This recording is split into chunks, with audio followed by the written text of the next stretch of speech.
بسم اللہ الرحمن الرحیم۔ السلام علیکم ناظرین، ابتدا کے ساتھ میں ہوں آپ کا میزبان صبوغ سید۔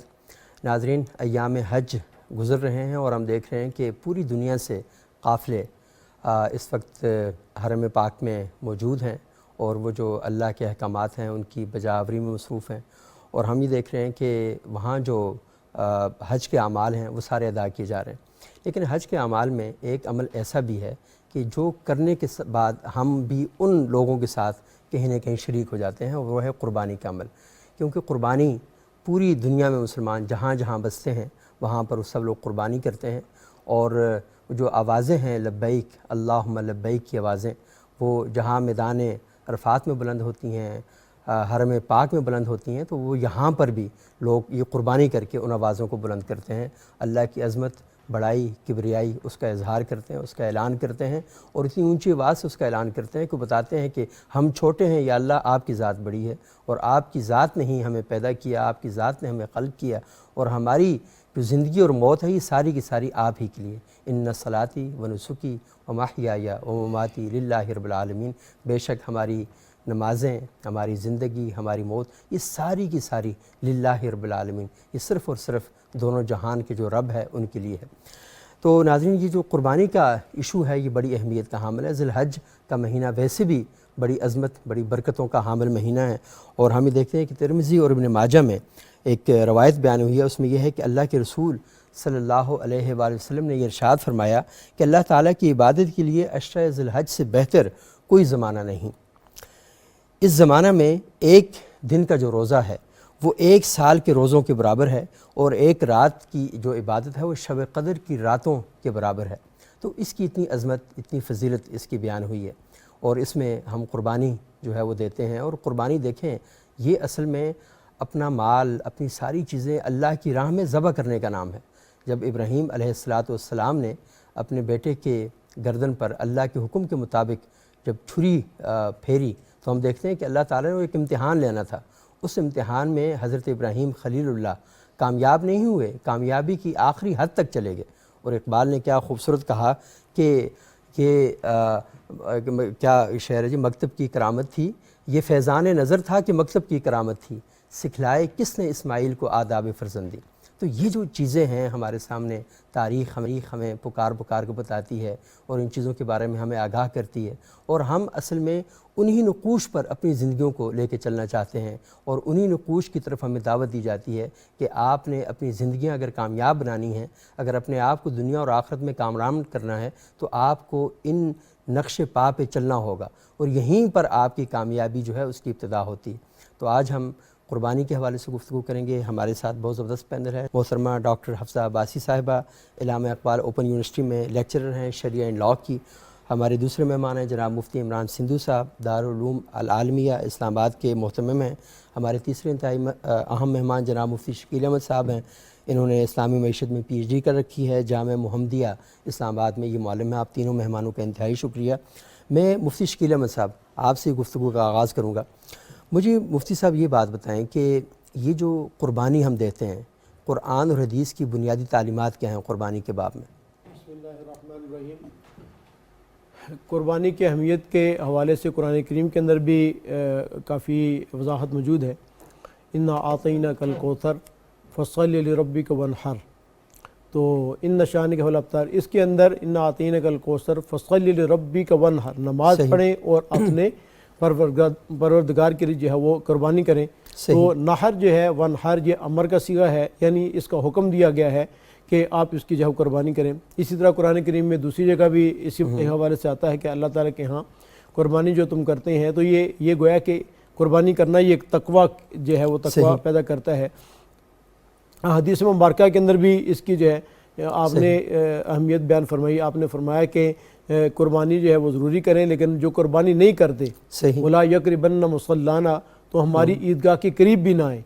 اس سے بھی اہمیت واضح ہوتی ہے۔ پھر آپ صلی اللہ علیہ وسلم مدینے میں رہے تو 10 سال تک آپ نے باقاعدہ قربانی کی، اور پھر اس کے ساتھ ساتھ آپ صلی اللہ علیہ وسلم اپنی طرف سے قربانی کرتے تھے، اور پھر امت محمدیہ کی طرف سے بھی قربانی کرتے تھے۔ تو تمام امت اس پر متفق ہے کہ قربانی کا کرنا یہ ضروری ہے۔ اور اس کے علاوہ اس کی باقاعدہ جو ہے وہ شرائط ہے، جو کرنے والا اس کے لیے کیا شرائط ہیں، پھر اس کے لیے کتنی چیزیں ہیں، وہ چیز جو ہے وہ الگ ہے۔ جو آدمی جو ہے وہ قربانی خود قربانی کرنے والا آدمی ہے صحیح۔ تو اس کے لیے 5 شرائط ہیں۔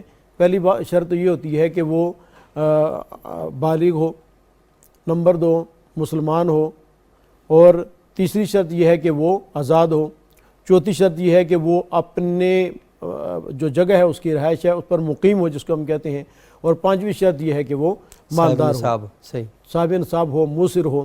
تو یہ اگر 5 شرائط پائی جاتی ہیں تو اس پر قربانی واجب ہے، اور ان میں سے اگر ایک بھی شرط نہیں پائی جا رہی، مثال کے طور کہ وہ ابھی جو ہے وہ بچے ہی نابالغ ہے، اس پر قربانی نہیں ہوگی، اور بچہ اگر مالدار ہے تب بھی نہیں ہوگی۔ جی نہیں ہوگی۔ صحیح، جس طرح کہ اس سے پہلے بھی ہم نے زکوٰۃ کے حوالے سے جو پروگرام ہوا تو اس میں بھی یہ ذکر کیا تھا کہ اس پر جو ہے وہ زکوٰۃ بھی نہیں ہوتی، قربانی بھی نہیں ہوتی، کیونکہ مکلف ہی نہیں ہے ابھی، وہ نماز بھی اس پر فرض نہیں ہوتی، حج بھی نہیں ہے اس پر، اور بالغ ہونا شرط ہے۔ پھر اس کے بعد جو ہے مسلمان ہونا بھی شرط ہے، یار غیر مسلم تو اس کا مکلف ہی نہیں ہے۔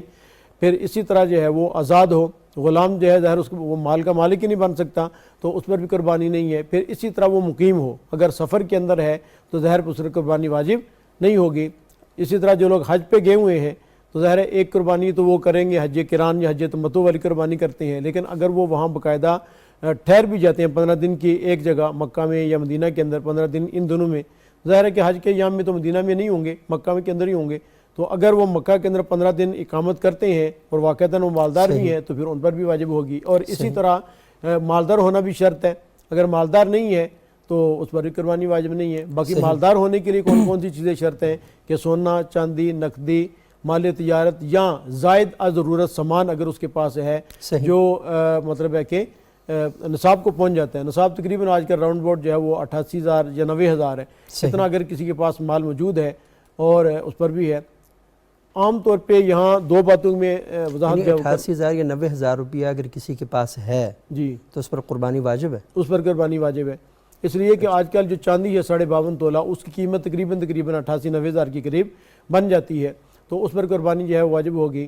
لیکن زکوٰۃ کا بھی نصاب تقریباً یہی ہے، اور اس کا جو زکوٰۃ کے واجب ہونے کا نصاب اور اسی طرح قربانی کے واجب ہونے کا نصاب ایک ہی ہے، تھوڑا سا اس میں فرق ہوتا ہے۔ ایک فرق تو یہ ہے کہ جو قربانی کا نصاب ہے اس کے اندر زائد از ضرورت چیزیں نہیں ہیں، زائد از ضرورت چیزوں پہ زکوٰۃ فرض نہیں ہوتی، ٹھیک ہے، لیکن یہاں اگر زائد از ضرورت چیزیں جو ہے آپ کی ساری ضروریات پوری ہونے کے بعد جی اگر آپ کے پاس 88,000 روپیہ ہے جی آپ یہ کہنا قربانی جی بالکل ایسے ہی ہے، گھر میں یہ زائدہ ضرورت چیزیں پڑی ہیں تو زکوٰۃ میں تو ہم یہ کہتے ہیں کہ زائدہ ضرورت جو چیزیں گھر میں پڑی ہیں ان پر زکوٰۃ واجب نہیں ہوگی، ٹھیک ہے، لیکن گھر میں جو زائدہ ضرورت مطلب برتن کئی عرصے سے پڑے ہوئے ہیں، یا اسی طرح گھر کے اندر جو ہے وہ کپڑے پڑے ہوئے ہیں، یا اسی طرح گھر کے اندر ٹیلی ویژن پڑا ہوا ہے، یا اسی طرح اور کافی ساری چیزیں ہوتی ہیں، اگر آدمی سوچے تو پتہ چل جاتا ہے، کیونکہ ضرورت کے اندر تو فقہاء نے یہ چیز کو استعمال کیا، وہ رہنے کا مکان ہے انسان کا، ٹھیک ہے، ایک مکان ہے دوسرا زائد ہے، وہ اگر 88-90,000 کا بنتا ہے اس پر زکوٰۃ آئے، اس پر جو قربانی واجب ہوگی۔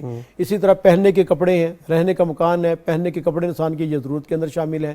پھر اسی طرح انسان کی جو سواری ہے وہ انسان کی ضرورت کے اندر شامل ہے، ٹھیک ہے، اسی طرح دیگر جو گھر کے برتن جو استعمال کے اندر آ رہے ہیں، یا گھر کا میں تھوڑے سے کچھ سوالات اس میں پیدا ہو رہے ہیں تو میں ذرا آپ سے اس کو سسوا کے کروں گا، کیونکہ بڑی عام چیزیں یہ لرننگ پوائنٹ ہے کہ ہم یہاں پر بات چیت کرتے ہیں، مکالمہ کرتے ہیں، سوال کرتے ہیں، اور جوابات کے ذریعے لوگوں کی رہنمائی ہوتی ہے، لوگ چیزوں کے بارے میں انڈرسٹینڈنگ بہتر جو ہے وہ پیدا کرتے ہیں۔ یہ صرف حضرت ایک وضاحت میں کر دوں، اس کے بعد پھر آپ نے جو سوالات، ایک تو یہ ہے کہ زکوٰۃ، اور اس میں یہ مختصر ایک فرق ہے کہ زکوٰۃ جو ہے وہ زائدہ ضرورت چیزوں میں نہیں ہوتی، اور قربانی کے اندر اگر زائدہ ضرورت چیزیں وہ 98-90,000 کی پہنچ جاتی ہیں تو اس پر ہوگی۔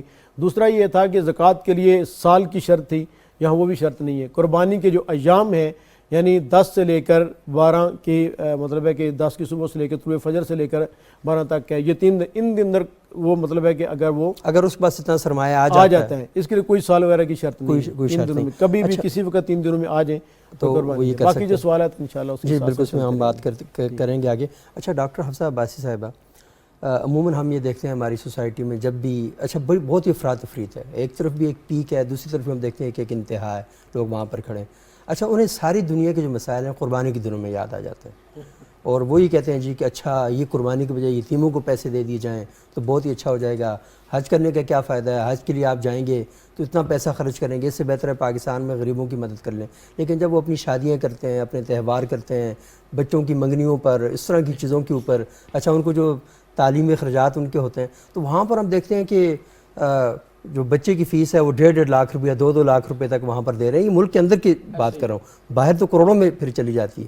تو یہ سارے جو انسانی ہمدردی کے اور خیرخواہی کے جتنے بھی جذبات ہیں نا، یہ سارے کے سارے اچانک 10 دنوں میں پیدا ہو جاتے ہیں ہمارے اندر، اور ہم چیمپئن بن جاتے ہیں. دیکھیں ہم کتنی اچھی باتیں کر رہے ہیں. تو یہ جو معاشرے کے اندر یہ جو ٹرینڈ اب چلا جا رہا ہے، اور بڑا عقلی ٹرینڈ اس کو کہا جاتا ہے، تو اس پر آپ کیا کہیں گے؟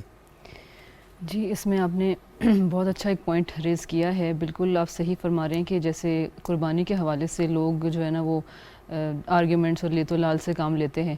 تو قربانی ایک بہت ہی عظیم عمل ہے اور بہت ہی اس کی بڑی فضیلت بیان کی گئی ہے قرآن حکیم میں. تو مطلب کوشش تو یہی کرنی چاہیے کہ چونکہ یہ سال میں ایک دفعہ ہوتی ہے، تو اس میں بجائے اس کے کہ ڈفرینٹ آرگیومنٹس اور ڈفرینٹ ریزنز ڈھونڈنے کے بجائے جس کی استطاعت ہے وہ اس فریضے کو انجام دیں. دوسرا، جیسے کہ آپ نے فرمایا کہ حج کرنے کے حوالے سے لوگ کہتے ہیں کہ پیسے ضائع کر رہے ہیں اور اس سے بہتر ہے کہ کسی غریب کو دے دیا جائے. تو دیکھیں، حج اگر کوئی صاحب نصاب ہے تو اس پر فرض ہے، صحیح. اور یہ اس نے کرنا ہی کرنا ہے.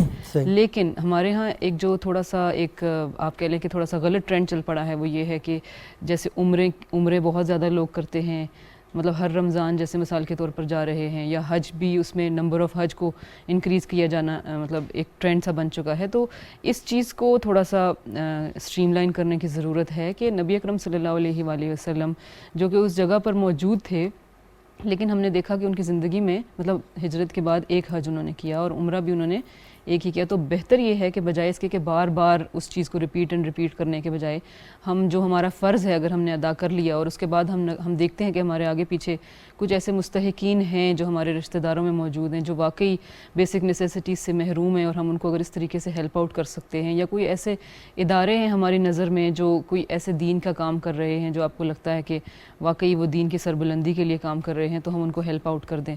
تو یہ بیسیکلی اسراف جو ہے نا اس کی طرف جانے کے بجائے بہتر ہے کہ اس کو بہتر طریقے سے یوٹیلائز کیا جا سکے.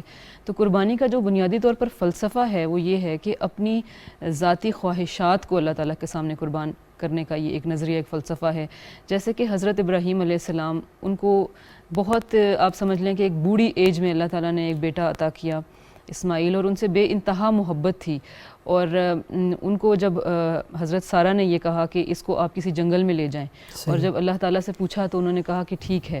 اور پھر جب وہ ادھر جاتے بار بار ان سے ملنے، ہر تھوڑے عرصے بعد ان سے ملنے جاتے، تو ان کو یہ محسوس ہوتا کہ شاید بیٹے کی محبت جو ہے وہ بہت شدت اختیار کر چکی.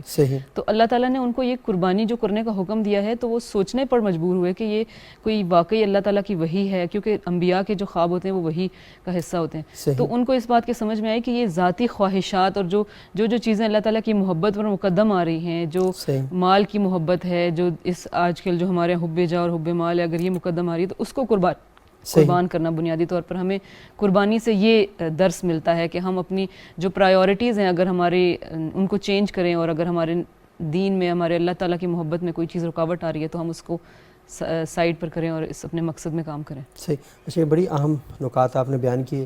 مفتی عمران سندھ صاحب، میں تھوڑا سا آپ سے جاننا چاہوں گا کہ ایک تو تھوڑا سا یہ بتائیں کہ قربانی کرنے کا جو وقت ہے، اللہ کے رسول صلی اللہ علیہ وسلم نے کس وقت کا انتخاب کیا اور کس وقت کی نصیحت فرمائی. اور دوسرا تھوڑا سا یہ بات بھی بتائیں کہ عموماً ہم دیکھتے ہیں کہ قربانی ہم کر لیتے ہیں. مجھے یاد ہے ہمارے بچپن میں ہماری دادی محترمہ بڑی اوپر کھڑی ہو جاتی تھیں، انہوں نے کہا نہیں تم نے ایک ایک چیز کو نا حصوں میں برابر کرنا. تو ہم تو شاید اتنا نہیں کرتے، لیکن وہ ایک ایک چیز کے بارے میں اتنی فکر مند ہوتی تھیں کہ قربانی کے 3 حصے کرنے اور اس طریقے سے کرنے. تو ہمارے ہاں آپ تو قربانی کا جب گوشت تقسیم کیا جاتا ہے اس میں کہتا ہے ہاں یہ والا ادھر کر دو، یہ میری طرف کر دو، یہ ادھر کر دو، اور جو پیچھے بچتا ہے نا جسے ہم غریب کے لیے دیتے ہیں وہ پتہ نہیں کیا ہوتا ہے.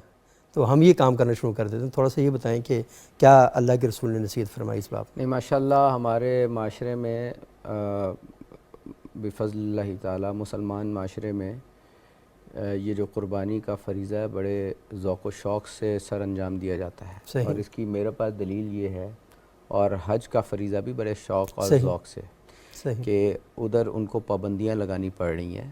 ہاں 5 سال بعد آپ آئیں جی آپ. ہاں لوگوں کو روکنا پڑ رہا ہے. لیکن اور بعض ایسے بے خبر لوگ ہیں، وہ اس قربانی کو دیکھ کر کے، اس کا حجم کو دیکھ کر کے وہ یہ کہنا شروع ہو گئے ہیں کہ اتنا جانور کیوں ذبح ہو رہا ہے. الحمدللہ اللہ تعالیٰ، یہ امت میں نے جیسے پہلے عرض کیا خطبۃ الوداع میں رسول اللہ کے، یہ امت بنیادی ارکان سے پیچھے نہیں ہٹے گی، صحیح، بڑے بڑے اعمال سے الحمدللہ پیچھے نہیں ہٹے گی۔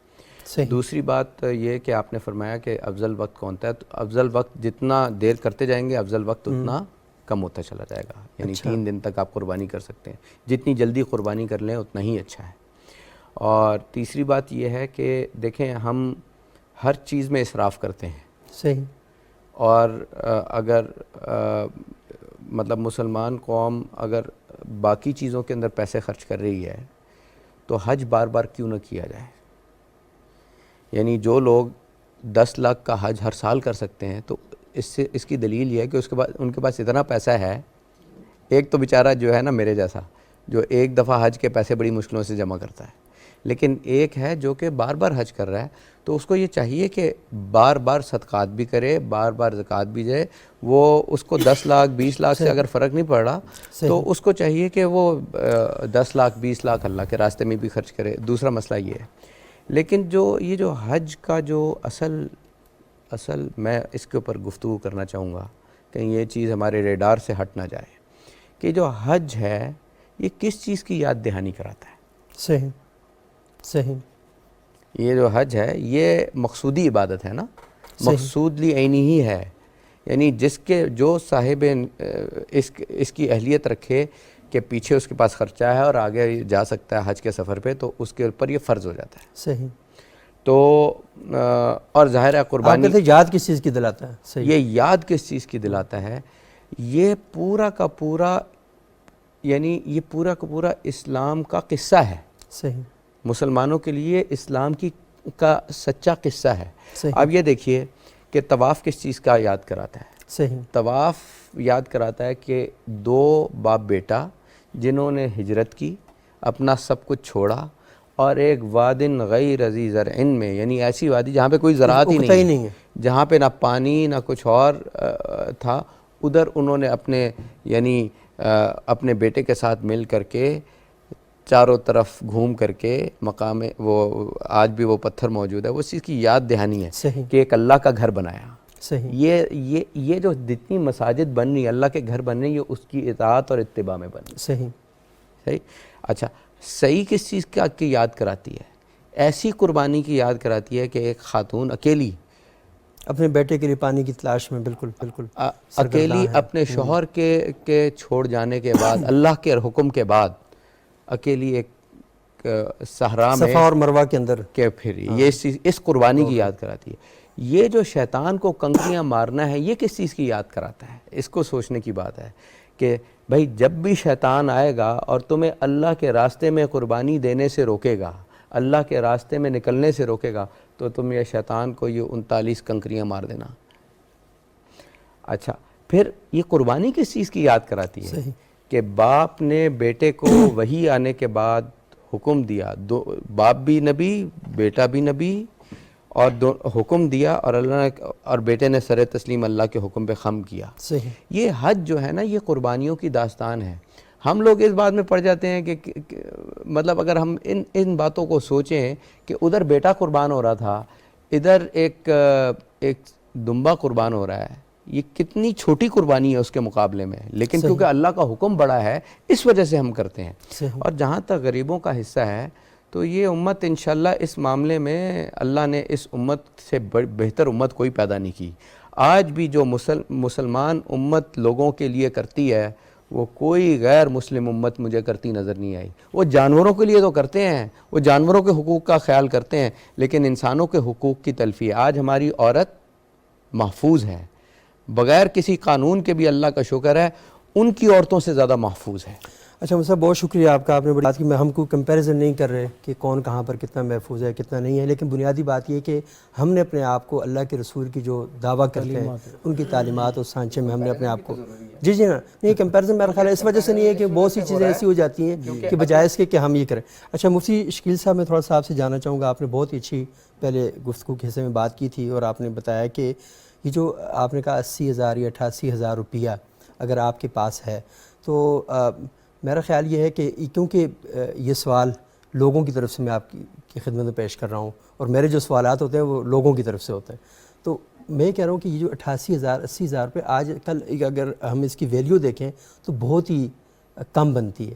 اور آپ کو پتہ ہے کہ اتنے تو بجلی کے بل آ جاتے ہیں, بجلی گیس کے پانی کے ملا کر ہم دیکھیں نا اتنے بل آ جاتے ہیں. تو آپ نے بنیادی ضروریات بھی اپنی پوری کرنی ہے, بچوں کی فیسیں بھی دینی ہیں, گھر کا جو کرایہ ہے وہ بھی ہم نے دینا ہے. تو بہت سی چیزوں کو اگر اکٹھا کر کے دیکھا جائے تو یہ ہماری بنیادی ضروریات بنتی ہیں. مثال کے طور پر میں نے اپنے گھر کا کرایہ دینا ہے, ذی الحج کے دنوں میں میرے پاس 80,000 روپیہ پڑا ہوا ہے, تو کیا میں قربانی کروں یا کرائے کے لیے اس کو بچا کے رکھ دوں؟ پہلے جو میں نے گفتگو کی تھی تو میری خواہش تھی کہ میں اپنی اس گفتگو کو مکمل کر لیتا تو یہ سوالات پیدا ہی نہ ہوتے. صحیح. لیکن چونکہ وقت کا کچھ نزاکت ہوتی ہے. صحیح بالکل. بات یہ ہے کہ ہم نے کہا کہ اپنی ضرورت سے جو ضروریات اصلیاں ہیں اس سے زائد میں نے عرض کیا تھا. تو قربانی کے ایام کے اندر اگر آپ کا گیس کا بل ہے, بجلی کا بل ہے, فون کا بل ہے یا یوٹیلیٹی بلز ہیں جو واجب الادا ہیں آپ کے اوپر, یہ ساری چیزیں آپ نے ڈیڈکٹ کرنی ہے. صحیح.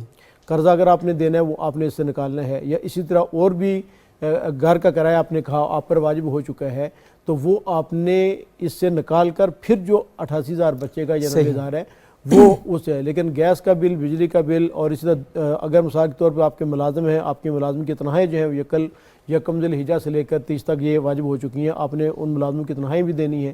تو جو آپ کے واجبات مالی ہیں, ٹھیک ہے, جو آپ کے اوپر ڈیو ہو چکے ہیں وہ آپ نے نکال کر پھر جو 88,000 بچے گا اس پر آپ نے جو ہے وہ ادائیگی کرنی ہے. اسی طرح بچوں کی فیسیں جو ہیں وہ اس کے اندر شامل ہیں, ان کو آپ نے نکالنا جو ہے. تو جو چیزیں مطلب ہے کہ صحیح 10 ذی الحجہ سے لے کر 12 ذی الحجہ تک آپ قربانی کی یہ ایام ہیں, ان ایام کے اندر جو چیزیں آپ پر واجبات ہیں ان مالی واجبات کو آپ الگ کریں گے, ان نکالیں گے. اس کے بعد جو صافی بچے گا جو چیزیں بچتی ہیں اس کے اوپر پھر قربانی ہوگی. ان پر قربانی جو واجب ہوگی. اچھا مجھے تھوڑا سا بتائیں کہ مثال کے طور پر میرے پاس اس وقت پیسے نہیں ہیں, یعنی کوئی 88,000, میری بڑی خواہش ہے میں قربانی کروں, لیکن آج میرے پاس نہیں ہے, عید کا دوسرا دن ہے میرے پاس نہیں ہے, تیسرے دن میں میرے پاس نہیں ہے. لیکن مجھے اس بات کی امید ہے کہ مجھے 10 دنوں بعد 5 دنوں بعد میرے گھر کا کرایہ آ جائے گا, وہ فکس ہے, مجھے پتہ ہے وہ آنے والا ہے, یا مجھے کہیں اور سے رقم آ رہی ہے, یا کسی نے میرا قرض واپس کرنا ہے, تو وہ کرے گا 8-10 دنوں بعد. تو مجھے اس بات کا یقین ہے کہ وہ آئیں گے پیسے, تو میں کیا قرض لے کر قربانی کر سکتا ہوں؟ اگر آپ کے پاس مالی وسعت نہیں ہے جو شریعت نے متعین کیا 88,000 روپیہ, تو آپ پر اگر ان 3 دنوں میں آپ کے پاس اتنی رقم نہیں آ جاتی تو آپ پر قربانی واجب نہیں ہے. لیکن آپ کرنا چاہیں قرض لے کے اور آپ کو پتہ ہے کہ میرے پاس مطلب ایک آ جائیں گے تو آپ قربانی کرنا چاہیے, تو یقیناً آپ کو ثواب ملے گا اس کا. صحیح. جی. تو یہ شریعت کی طرف سے آپ پر واجب نہیں ہوگی. واجب نہیں. شرط یہ ہے کہ ان 3 دنوں کے اندر آپ موسر ہوں, مالدار ہوں, اور مالدار ہونے کی جو ہے مطلب ہے کہ جو تحدید ہے وہ یہ ہے. اچھا مصعب, آپ نے شروع میں ایک بڑی 5 پوائنٹ بیان کیے تھے کہ یہ جو 5 چیزیں ہیں یہ شرائط قربانی ہیں. جی. تو مجھے قربانی کے جانور کے لیے کیا شرائط ہے؟ قربانی کے جانور کے لیے سب سے پہلی جو اہم چیز ہے وہ تو یہ ہے اس کی عمر, کتنی اس کی عمر ہونی چاہیے. تو ظاہر کہ اس کے لیے جو بیل ہے یا بھینس ہے تو ان کے لیے تو 2 سال مکمل ہونا ضروری ہے. جس وقت آپ قربانی کر رہے ہیں اس وقت اس کے 2 سال پورے ہوں. مثال کے طور پہ اگر جو ہے وہ ایک بیل یا گائے جو ہے اس کی پیدائش 2 سال پہلے ہوئی ہے, لیکن ہوئی ہے اس کی 11 ذی الحجہ کو, تو 12 کو کریں گے تو پھر اس کے 2 سال پورے ہوں گے. 2 سال کے بعد اس طرح 2 سال پورے ہونے ضروری ہے. پہلی شرط یہ ہے کہ 2 سال پورے ہونے چاہیے. جی. اور اگر بکری ہے, دمبا ہے یا بکرا ہے تو ان کے لیے 1 سال جو ہے مکمل 1 سال ہونا یہ ضروری ہے. اونٹ کے لیے 5 سال کی شرط ہے. تو یہ ان کے لیے عمر جو ہے وہ ہونا ضروری ہے. باقی جو دوسری اہم جو چیز ہے کہ عمر بھی پوری ہو لیکن ان کے اندر کوئی ایسا عیب نہ ہو جو قربانی سے مانع ہو. جیسے مثال کے طور پہ اس کا جو سینگ ہے وہ جڑ سے بالکل اکڑ گیا جس کی وجہ سے اس کے دماغ پر جو ہے وہ اثر چلا گیا, یا اس طرح کے دم کٹی ہوئی ہے, یا اسی طرح اس کا کان کٹا ہوا ہے, تہائی یا تہائی سے زیادہ کٹا ہوا ہے. ٹھیک ہے, یہ اگر عیوب ہے ان کی پوری ایک تفصیل ہے. ٹھیک ہے, وہ جس ساتھی کو جس وقت کوئی مطلب قربانی کا جو جانور ہے وہ بے عیب ہونا چاہیے. بے عیب ہونا چاہیے. پھر عیب کی جو وہ ہے, اسی طرح اگر اس کے عیب اتنا لاغر ہے, اتنا دبلا پتلا ہے کوئی قربانی تک وہ نہیں جا, مطلب ہے کہ اس کی نہیں ہے, لنگڑا اتنا ہے کہ قربانی کی جو ہے وہ جگہ تک نہیں جا سکتا. اسی طرح تو یا اس کا کوئی ایسا عیب اس کے اندر پایا جا رہا ہے جس کی وجہ سے اس کے گوشت تک جو ہے وہ بیماری چلی گئی ہے اور اس کا گوشت فاسد ہو رہا ہے، خراب ہو گیا اس کی وجہ سے، تو ایسی قربانی جو ہے وہی درست نہیں ہوگی۔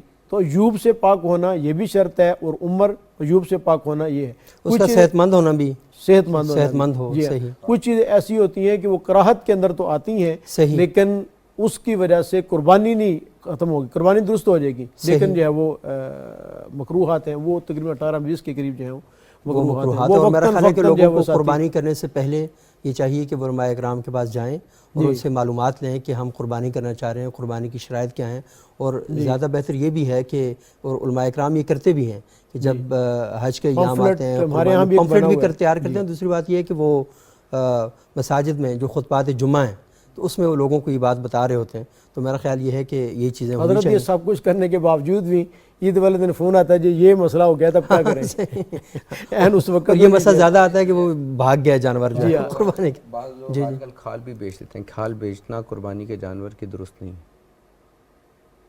یہ کیسے؟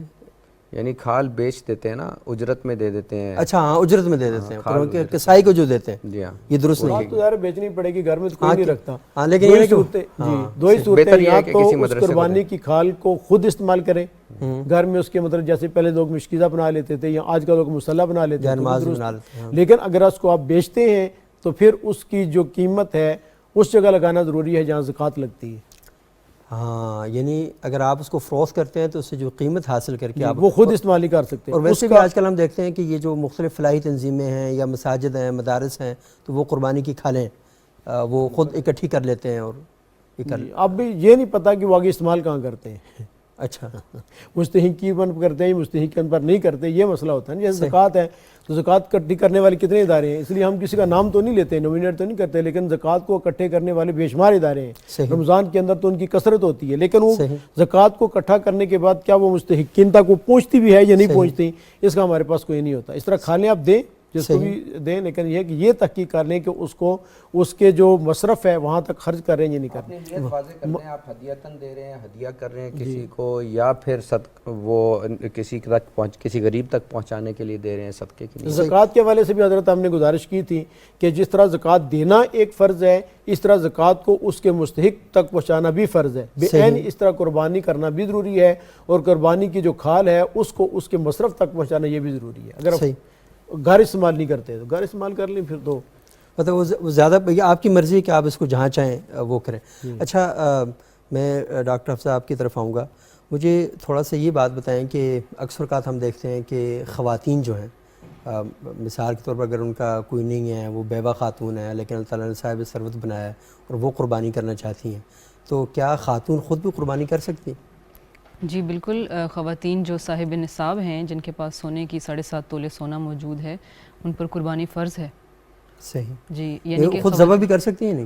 نہیں، خود ذبح نہیں کر سکتی، اس لیے کیونکہ یہ سوال ہے بہت سے لوگ پوچھیں مجھ سے، آپ بتائیں۔ قربانی کے لیے جائز ہے۔ اچھا، قربانی ذبح کرنا چاہے تو وہ خود کر سکتی ہیں، لیکن بات یہ ہے کہ یہ تو بڑے بڑے جو قصائی ہوتے ہیں وہاں وہ ڈر جاتے ہیں، حضرت ڈر بھی جاتے ہیں اور عین وقت پہ تکبیر بھول جاتے ہیں۔ چھری چلا سکتی ہیں، ہاں، یہ تکبیر کے وقت جو ہے وہ تکبیر لیکن بھول اس میں جاتے پردے مطلب اپنے برکت کے لیے، ہاں جو قصائی کھڑا اسے پردے وردے کا خیال رکھیں، کیونکہ خواتین کے پردے کے مسائل ہیں، لیکن یہ ذبح کرنا بڑا مشکل یہ مشکل کام ہے۔ صحیح ہے۔ اچھا سندھ صاحب، یہ بتائیے گا کہ قربانی کا جانور جو ذبح کرنا ہے اس کا طریقہ کار کیا ہے؟ اللہ کے رسول صلی اللہ علیہ وسلم جب قربانی کرتے تھے تو کیسے کرتے تھے؟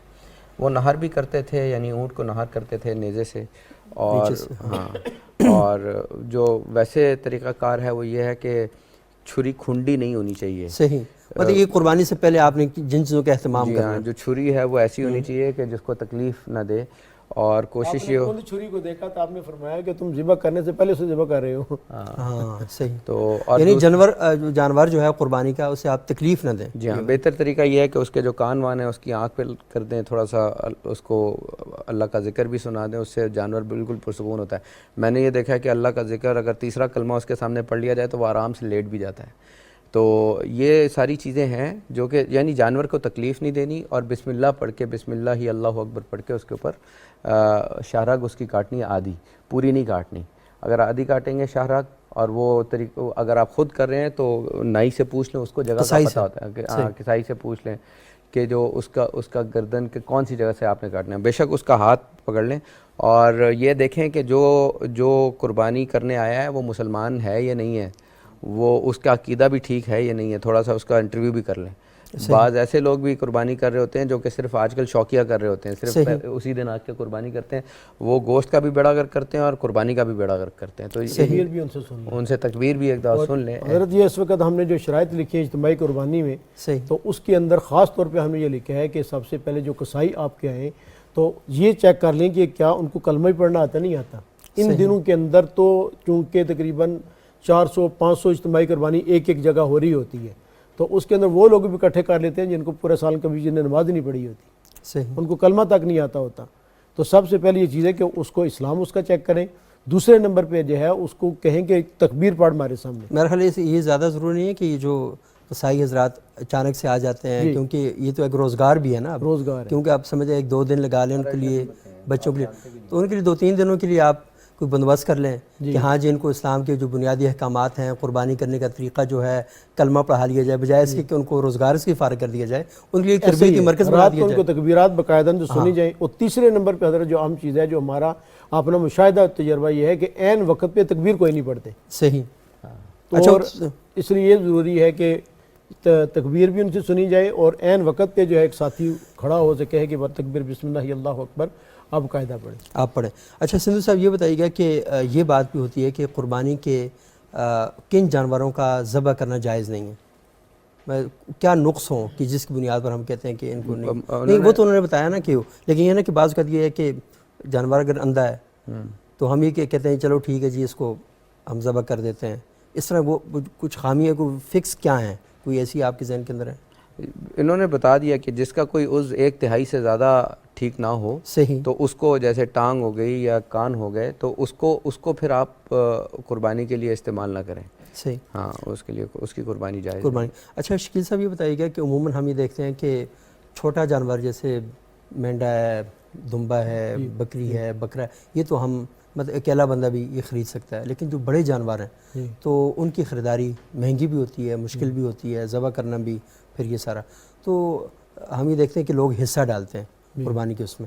تو ایک قربانی میں اونٹ میں کتنے لوگ حصے دار ہو سکتے ہیں, گائے میں بھینس میں کتنے لوگ حصے دار ہو سکتے ہیں؟ جی, اونٹ کے اندر بھی 7 آدمی شریک ہو سکتے ہیں, اور اسی طرح جو گائے ہے, بیل ہے, بھینس ہے, اس کے اندر بھی یہ 7 آدمی شریک ہو سکتے ہیں. صحیح. چھوٹے جو جانور ہیں جیسے بیڑ ہے, دمبا ہے, بکرا ہے یا بکری ہے, مذکر اور مؤنث دونوں طرح کے, تو ان کی مطلب ان کے اندر 1 آدمی شریک ہو سکتا ہے. اور یہ جو جانور ہے یہ متعین ہے, اس کے علاوہ اگر کوئی اور جانور ہوگا, مثال کے طور پہ ہے بھینس ہے لیکن جنگلی بھینس ہے یا اس طرح, تو جو متعین شریعت نے کر دیے ان کے علاوہ کسی اور کی کرنی جائز نہیں ہوگی, انہی کی کرنی جو ہے وہ ضروری ہے. بڑے جانور کے اندر 7 اور چھوٹے جانور کے اندر 1 آدمی جو ہے وہ شریک ہو سکتا ہے. صحیح, یعنی یہ سو ہوگا. اچھا یہ ہم نے تو یہ قربانی کر لی, اور عقیقہ اور قربانی کے لوگ نا, عقیقے کی نیت والے لوگ اور قربانی کی نیت والے لوگ دونوں شریک ہو سکتے ہیں اس میں. صحیح ہو سکتے ہیں. اچھا یہ بتائیے گا کہ ڈاکٹر حفصہ کہ قربانی کا جو گوشت ہے, تو اب ہم نے قربانی تو کر لی, سارا ہم نے اللہ کے حکم پورا کر لیا, تو قربانی کے گوشت کا مسنون جو تقسیم کرنا ہے اس کا مسنون طریقہ کیا ہے؟ جیسے کہ آپ نے ابھی فرمایا کہ آپ کی جو دادی ہیں وہ اس طریقے سے کرتی تھی, 3 حصے, اللہ تعالیٰ بنیادی طور پر مطلب یہ پسندیدہ عمل ہے کہ اس کے 3 حصے کر لیے جائیں, 1 حصہ جو ہے وہ مالک کا ہو, 1 رشتہ داروں کے لیے رکھا جائے اور 1 غریبوں کے اندر تقسیم ہو. تو لیکن یہ مطلب کوئی بہت کمپلشن نہیں ہے.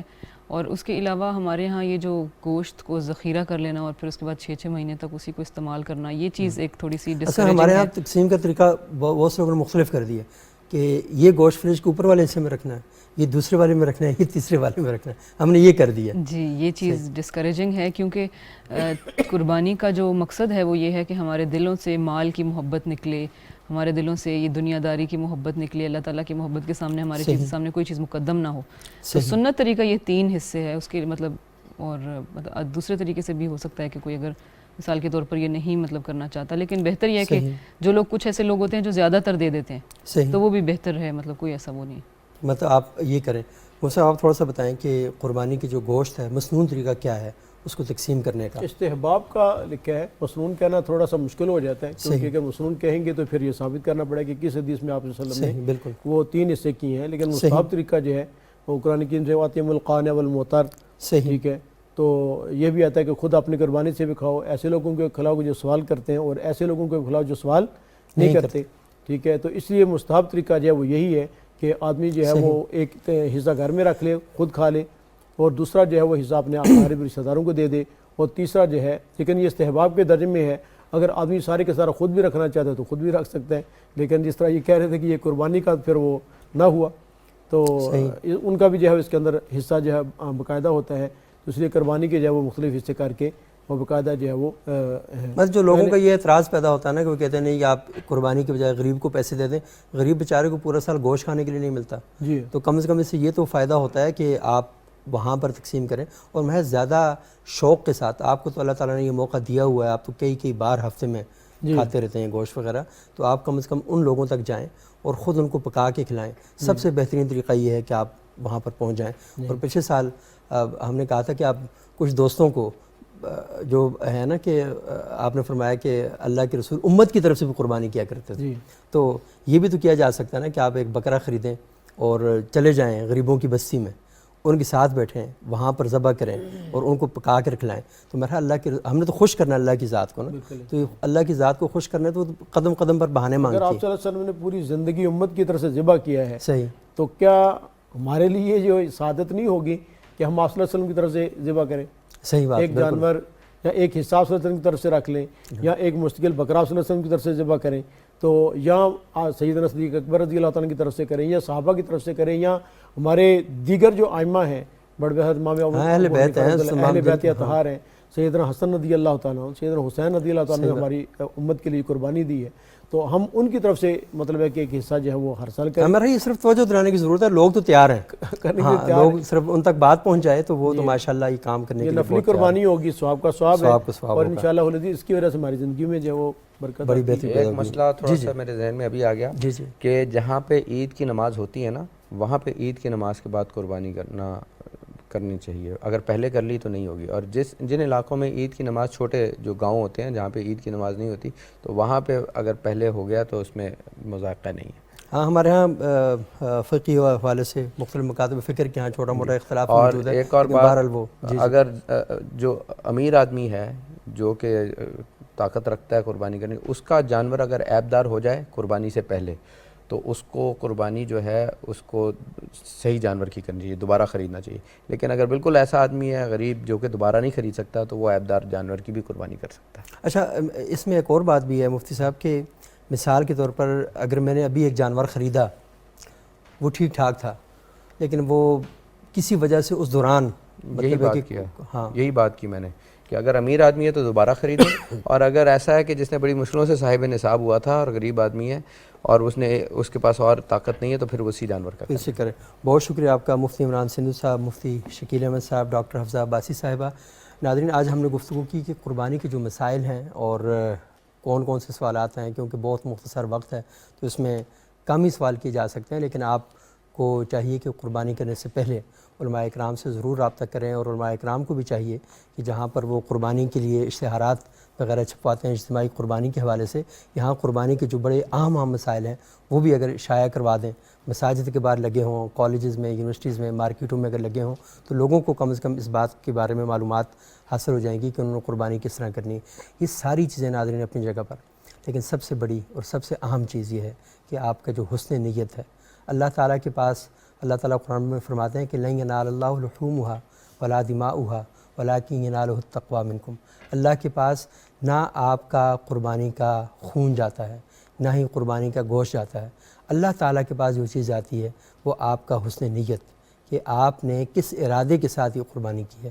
تو اللہ تعالیٰ آپ کی نیتوں کو دیکھتا ہے، آپ کے ارادوں کو دیکھتا ہے.